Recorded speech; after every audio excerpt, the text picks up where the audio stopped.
এই যে ভাই শুনে ভাই টাকা পয়সা নাই, তুমি ভিক্ষা টিকা দেবো না। আমরা ফকির না, আমার ছেলেটা কি কইতেছে একটু শোনেন না। আচ্ছা ভাই ভারতে যাবো কোন রাস্তা দিয়ে, কোন দিক দিয়ে গেলে সুবিধা হবে? আরো যাবেন কে? আসলে ভাই আমি আমার মায়ের লয়া হজ করতে যাবো। আপনার কি মাথা নষ্ট? আপনি পায়ে হেঁটে এত দূর যাইতে পারবেন? ভাই আল্লাহ চাইলে সবকিছু সম্ভব। আচ্ছা যাক, এইদিকে সামনে গেলে নরসিংদী, নরসিংদীর পরে যশোর, যশোরের পরে বেনাপুর, বেনাপুর পার হইলেই ভারত। আপনার অসংখ্য ধন্যবাদ। আপনারা তো কষ্ট করে কেন যাচ্ছেন? আসলে ভাই আমার কাছে টাকা নাই তো তাই আমরা দুইজনে পথে হাইটাই হজ করতে যাইতেছি। মাশাআল্লাহ, আল্লাহ আপনাদের ইচ্ছা পূরণ করুক।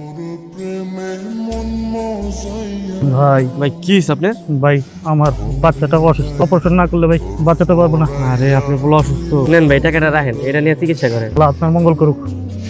দিয়ে দিছিস টাকা? হায় আল্লাহ, এটা তুই কি করছস?